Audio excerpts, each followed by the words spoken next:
Hi, this is Suhailah, and this is Grow With Me by Suhailah, the podcast. And this is episode 20, and this episode is called Who You Build With Matters. Who you build with matters. And coincidentally, my newsletter, I guess it's not a coincidence, this is the headspace I'm in, and also just the space I'm always in because I work with founders and I work with entrepreneurs and I work with business owners in my client-based business. But I also am one of these things. I'm an entrepreneur myself. But the theme for my newsletter all year, unrelated to business, I have a newsletter, Sparked by Suhailah on Substack. The theme for that was rebuilding all year. And each month, January through December of 2025, had a topic related to that. But that was more inner rebuilding. That was more calling on our human technology, our spiritual technology, things that like creativity and imagination and our thought and our intention and these things to sort of build this foundation for who we are and what we want to put out into the world. This podcast that I'm talking about now, Who We Build With Matters, this is more about literal outer building. The last episode 19 and this one, I wanted to offer a few more business tips because that's such a big part of my life and my client-based business, as I said, and I deal with people all the time, founders. So in my work, because I have clients and have dealt in my career in industries that are inherently creative, I have a lot of creative output, right? Whether it's my marketing career, it's always been marketing, but even beyond that, as a business leader and someone who helps other business leaders build what they're doing, it's a lot of creative output. Creativity is not the issue at all. Creativity is just inherently human. We are all highly creative. Some of us are more creative than most in some ways, but I think we are all creative. And then some of us go that we just have that thing in us to take that creativity and want to bring it to life, right? To build something in the outside world, whether it's offering a product, whether it's offering a service, whether it's offering a experience, whether it's just being a thought leader. We just take it, we just built like that, right? We are bringing that forward into life. So I wanted to dedicate this.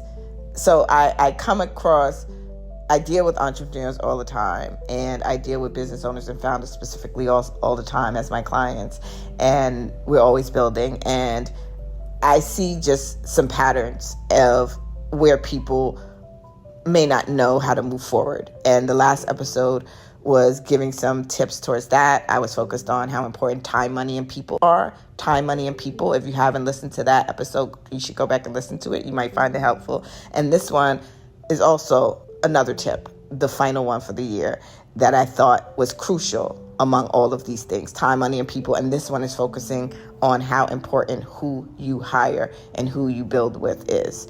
And that's the tip in this one. So I wanted to focus on that. And I wanted to dedicate this episode to entrepreneurs, solopreneurs, business owners, founders. Entrepreneurs and solopreneurs are the same thing. But, when you're doing it by yourself, you kind of know it feels quite different. But I wanted to dedicate this to entrepreneurs, to business owners, to founders, to those who are creative and are starting to bring their thoughts to life in big or small ways, even if it's just you doing your website for the first time. And the last episode might be helpful for that.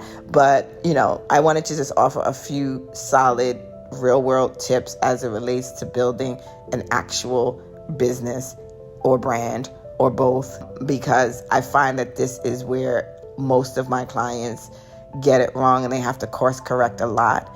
And especially if you've never had a role prior to being an entrepreneur where you had to build teams, manage a lot of people, a lot of process, big budgets, small budgets. If you're not familiar with that landscape, no one ever gets it right all the time. But I just thought that because I have a lot of experience in this area and I see with my clients that this is where they stumble a lot, that I wanted to offer some tips here. So that's what I'm doing. And I looked up the etymology for the word entrepreneur.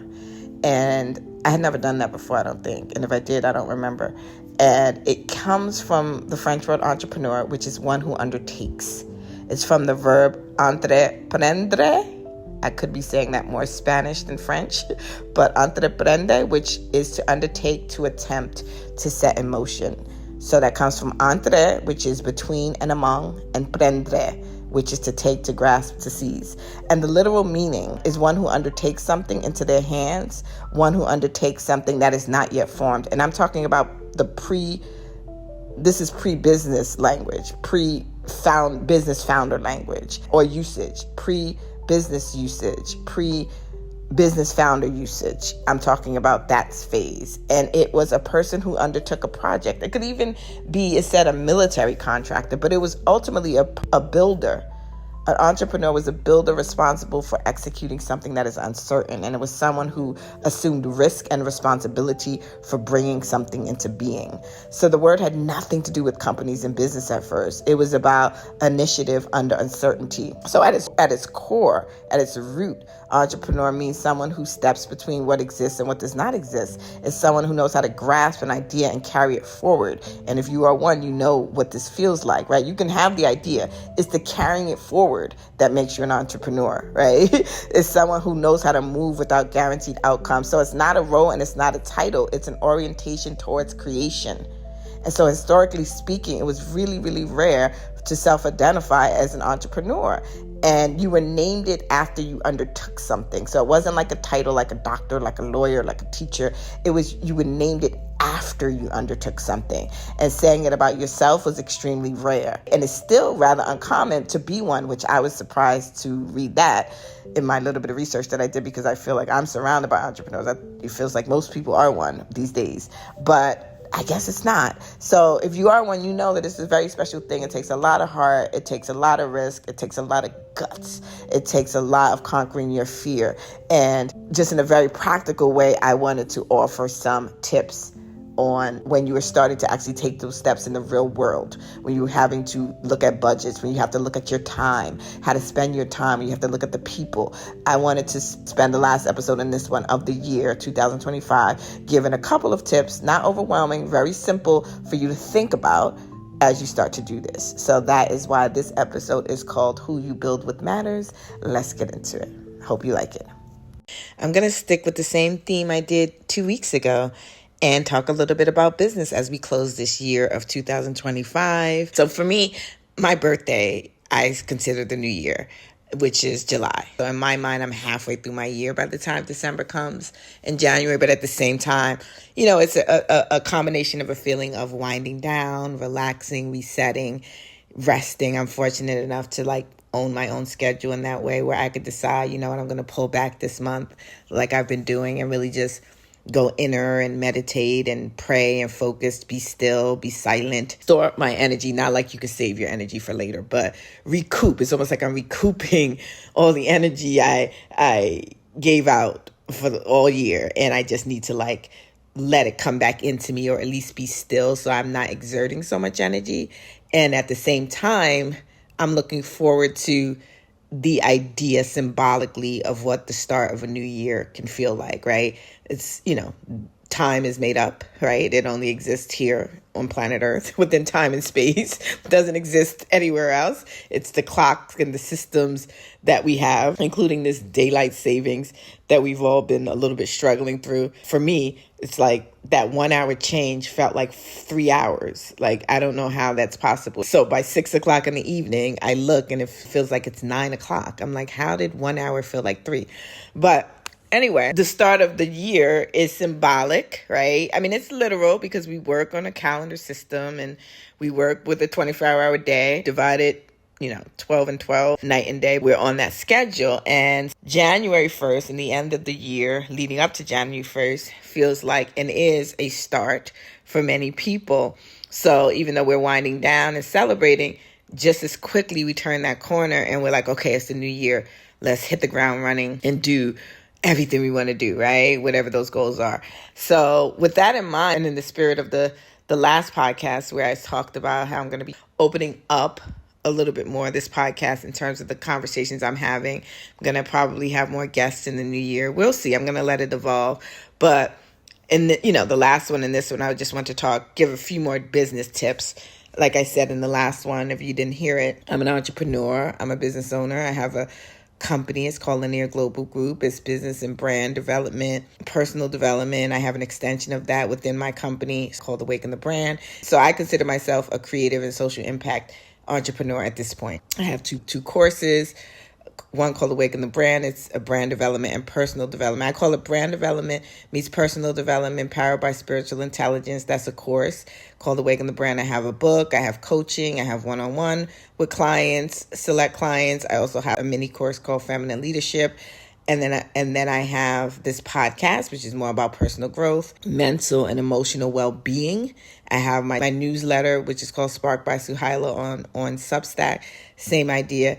And those two, this podcast and my newsletter, those come from personal experiences, not only for me as a human, but me as a person and an entrepreneur, and the things that I personally am up against, because it's all connected, right? When we are dealing with personal challenges, mental challenges, emotional challenges, spiritual warfare, sometimes it feels like, and emotional warfare, so we can get ourselves back into balance and wholeness. That affects our businesses, that affects our relationships, that affects every aspect of our life. So to me, they're not separate. Sometimes people are like, do you still do marketing? I'm like, what? Of course I still do marketing. The reason why I can do this podcast and the reason why I do my newsletter is because of the personal stuff that I come up against personally. And if you're an entrepreneur, you know that you cannot separate these two things.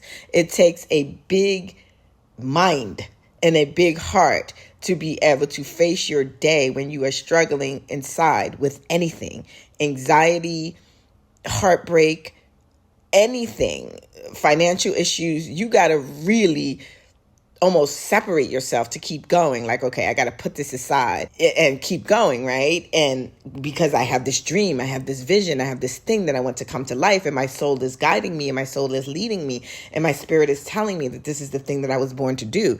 It takes a special kind of human being. So entrepreneurship is not for the faint of heart. It is a soul experience to me. I think that we are growing as humans when we decide to put our ideas out into the world and just take that chance. You grow as a human being. You cannot help but grow as a human being. You see all of your weaknesses. You see all of your strengths. You know where you need help. You start to figure things out, and you see yourself clearly, and you really start to know what you are made of. And hopefully you are patting yourself on the back, even if you got as far as just deciding to build a website. Anything that made you take a step forward, right? So this entrepreneurship stuff is not for the faint of heart. Building a business is not for the faint of heart. Managing a business when it's big is not for the faint of heart.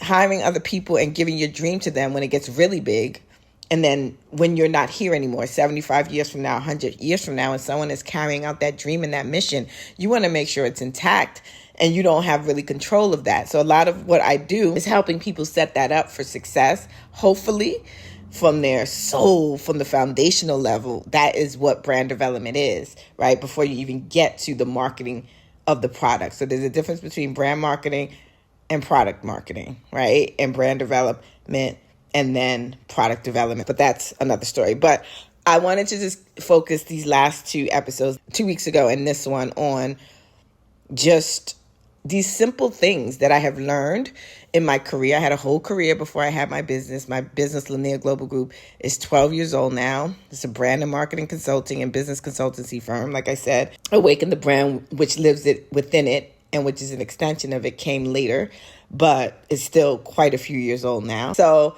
I've learned a lot between my career across different industries and having my business now and working with clients who I love, both big and small. I have clients that sit on the stock market. I have clients that just started. It's just them, I have clients which are brands and businesses that sit on the stock market. They are publicly held companies when I say that. Then I have individual clients, brands, companies that are individually funded, private investors, private funding. And then I have clients who are self-funded.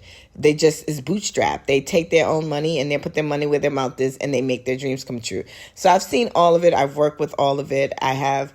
And so I just wanted to give some tips. And the last episode was about that. I talked about resources, time, money, and people. In this episode, I just want to share that one of the things that I see a lot of people cutting corners on, And it's not even cutting corners, because sometimes if you don't have the right budget, like I said, or if you don't have an ample budget, you might think that you can't get good people, right? Or you may think that you have to just scramble and just take what you can get, right? I don't have a lot of money, I can't compete. But it's not really true. I know people who make a lot of money, or who have hired people who have made a lot of money, paid them a lot of money, and they are half-assed people, right?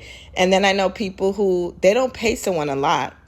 I'm one of these people sometimes. I will take on a client at a highly reduced rate because I believe in it so much. But it doesn't mean that I give them highly reduced services. I give them 100% because that's my value system. So it's really important, and it's really possible to find people where they value, they value the idea of giving value more than they do, or equally as to making money. And they will not skip corners. So you have to do your due diligence to find those kinds of people, right? Who you are meeting them on a values level. Like, do you value what you do? And do I value what I do? And can we all win? And this is not about taking advantage of people. This is paying people what they're worth. I will always pay people above what they're worth if I have the budget. If I have to outsource work, I have had people present budgets to me, and I'm like, give me your fees because I need you to manage this project. I won't have time. I want to have you be the lead, and they'll give me a budget and it's not a lot. And I'll be like, you need to raise your fee. Like, give me what you think you're worth. That's not enough. And I will often share what I make and what I charge so they can understand how behind they are. Know your worth, know your value, right? So we can operate like this where everyone is being fair. I find that a lot of times the more money people make, the cheaper they want to get, especially with friends and families. They don't want to pay them what they're worth. And even if the person doesn't have the skill set yet, but if they have the willingness to show up for you and with you, pay people what they are worth. Pay them what you know the job is worth, right? Pay them like you are, if you can, pay them like you're serious about your business, right? Because that's retention. You want to keep people and treat them well too, right? Don't just pay them a lot and then be like, I could treat you however I want because I'm paying you so much. No, let it be based on values first and foremost, right? We're all in here because together we are making my dreams come true. Me by stepping into my purpose, me by stepping into my business, me by stepping into everything that I do. There are people that are going to work and collaborate with me and support me in areas that I am not an expert at. But together, we're all making our dreams come true. My manager is a dope manager. She used to be the president of a huge management firm. She used to manage people, big artists, music. And that's her sole purpose, right? So me, I'm an author now. She became my manager. I already knew her as a friend. We are both fulfilling our purposes by stepping into this together. So even though I might be the catalyst, meaning I'm the person who's creating, I have the book, she's managing that, but her purpose is to manage people. She loves that. That is her passion. That is her purpose. So together we are fulfilling each other's dreams. We are co-creating this. And that's possible in all ways when we find people where it's about the values, and every cog in the wheel, every piece in the puzzle is connected in some way. We can find those people if we take the time, and if we believe in our process, and if we believe in spirit, and we are from the soul level, we are being guided, and we are being led, and we are listening, and we are obeying, and we are moving forward. That is possible, but that's our inner work to do, right? That's our inner work to do, to know when those things align and resonate. But what I wanted to say, the main thing, 13 minutes in, is don't skimp on staff. When you make, meaning, I don't mean take the budget out of it, whether you have budget to pay people. Do not cut corners. The wrong hires cost you so much. Hiring the wrong people because it's the easy thing to do, the quickest thing to do, the most accessible thing to do. The people who, a lot of people will be like, I know I can't afford people. So they purposely get people who they think are quote unquote beneath them, because they know those people will work really hard for them just to be associated with them. So it's kind of a manipulation, right? It's kind of taking advantage of people, even though that's not their intention, but that's how they see it. They think, I don't have a lot. I'm talking about a founder, a business owner. So let me just get the people who I know will work really hard because they want this so badly. right? There's nothing inherently wrong with that. But if that is the only reason you're hiring someone and you haven't really vetted them or kicked the tires to make sure that they are really good for the team, it's okay if people have to grow into the job, right? But if you hire people that have a position that is really crucial as the hub of the wheel or a big part of the picture, and they cannot do their job well, it will cripple your entire system, your organization, your project, even if it's just a few people on your team, or if even it's just you and a couple other people, or you by yourself. You have got to hire people who can be there, who are built for it. Do not set everyone up to fail when you don't do that. I see people cut corners so much, and they think they are moving quickly because people are available, key people are accessible, they want to work with them so bad. It's like, oh, I know that. It's almost like someone who's dating someone and they know they really want them really bad. And you may not be feeling that person too much, but you're like, I know they really like me, so let me give them this job. Or, it's the same idea, like, and let's hope they love me. So I don't even know what the mindset is, but I'm telling you, it will cost you. It will cost you, first of all, you got to clean it up later, because months into it, you realize you keep giving these people chances. You keep giving them chances. They were not cut out for this in any way. They didn't share the same values. They don't know how to do the job. That's a horrible combination, both. You don't even know how to do the job, and you don't share the same values, and you don't share the same work ethic. That's a horrible combination, those three. But I see it all the time, and you think you're getting over, you think you're moving things quickly. No, because then you have people having to correct these people all the time, the people who know. So if you have a team and you have people who really know what they're doing, they can see quickly, why did you hire this person? Now you're making these people who were already working with you have to spend so much time. These people have to spend so much time. They can't afford that because you already have a small team, small staff. They need to be focused on their job. They do not have time to constantly be correcting someone else's work because you hire someone who is not qualified for the job, even if they're an intern and they're doing it for free. They could make a mess of it, get them out of the way. And this is when people are like, I'd rather do it myself than give it to that person, right? And that's not a good way to lead a team or build a team or have a team. So it's really important that you understand that hiring can cost you so much. It costs you all the things I talked about in the last episode: time, money, and people, because you will waste time. People will waste time helping them. You will waste time cleaning up their work. You will be frustrated. It will cost you money because you are paying someone who is not equipped to do the job, who you are setting them up to fail. You are setting up yourself to fail. They are delaying things. So again, it is costing you time, and it will cost you people in the form of retention, because your staff will get fed up. When people see that they are aligned with you, especially if they were there first, or even if they came at the same time and they are there to do a specific job or help you build something. And then now you are bringing people, you are only as strong as your weakest link. I don't care if you have 100 strong people. If you have a weak person, and I don't mean this to offend anyone, just weak, that they're just not built for the job. Some of us aren't. I know where my strong points are, and I know where I'm not strong. But I am good at hiring, and I know, okay, I'm not good at this, but let me hire the person who is. You got to get to that point where even as a founder, you know where your strong points are and you know where they're not. And you also have to know that when you hire people, you have to trust them. So if you hire someone to do the job, trust them to do the job. I read that Steve Jobs, who was the founder of Apple, said he doesn't hire people to tell them what to do. He hires people to tell him what to do. Now, I don't know if that was true or not, but I love that quote because it's so true. So when you hire people, trust their expertise, because that's saving you time. But again, it's saving you time because if you just go back and do it yourself, then what was the point of hiring people, right? But at the same time, when you hire the wrong people, know that it will cost you time, money, and people, because people, the last one, they will leave. They will leave because they are now stretched thin. They're doing their job. They're cleaning up for someone else. They're helping someone else. It's just a mess, and you will not retain them. And retention is the big part of the game. If you are anyone who has hired people, who is needed to build teams, and when you find your dream team, it's the perfect combination. You don't expect people to be there forever because you want people to grow and change and flourish and, go on to their next level, their next job, their next field. If you are a great leader, you want this, right? You don't want to hold them back.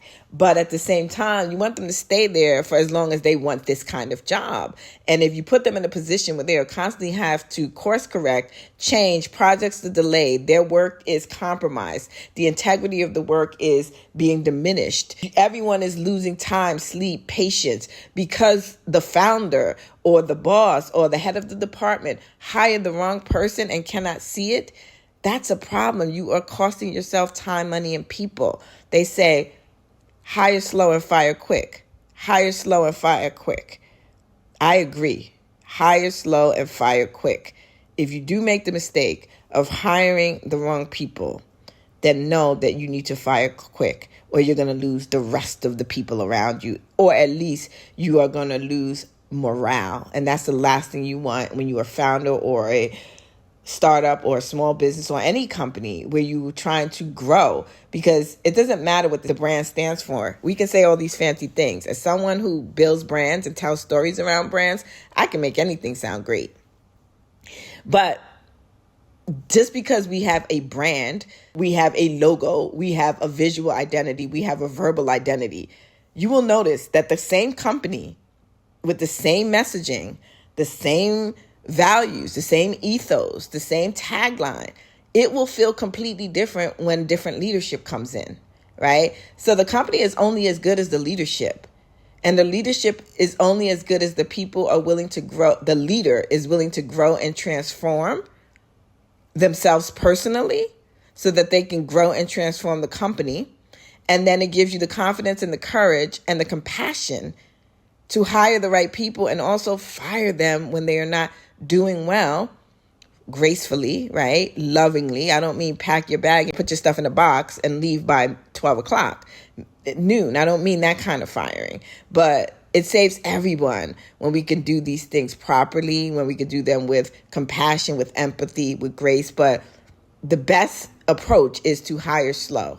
Hire slow if you can. Do not rush. Now, I don't mean these crazy, when I hear people, my friends who work in corporate America, they're like, I have 4 rounds of interviews over 4 months. That's absolutely insanity. I can't even believe this stuff is still going on. Absolutely insanity. So I don't mean it should be a long process when I say hire slow, but you should really know the person beyond their resume and their degree. You should get to know them and ask really critical questions around who they are, what their values are, what drives them, what pulls them, what's their vision, what's their passion, what sets their soul on fire. You should know all of these things when you hire people. Take your time to get to know someone the same way you would a relationship or a marriage or someone you're dating before you commit to them. So that's what I mean.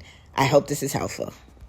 Thank you for listening. If you are interested in journeying with me a little bit further or a little bit longer, there are a few ways that you can do that. One of the ways is my leadership course. It is called Feminine Leadership, Leading from the Inside Out. It is a mini course. It is self-guided. It is soft. It is gentle. It is easy. You can do it anywhere. It's a PDF. You can download it. It is not the traditional leadership language mumbo jumbo. It's not heavy hitting. It's not heavy. It's not heady. And it's easy to download, and it's on Gumroad. So wherever you are listening to this podcast, whether you're on Spotify, Apple Podcasts, iHeartRadio, Amazon Music, Podcasts, wherever you are, in every episode you will see an episode description. Beneath the description, down below, but before you get to my bio, which is all the way at the bottom, between those two areas, you will see a bunch of links. Amongst those links is the link for Feminine Leadership, Leading from the Inside Out. You can click there. It will take you to Gumroad, and you can download it right now. It's priced at $37. Quick and simple, easy, breezy. If you're interested, check it out. I also have a book, Awaken the Brand by Suhailah, Unleash Your Personal Potential Through Building Your Brand.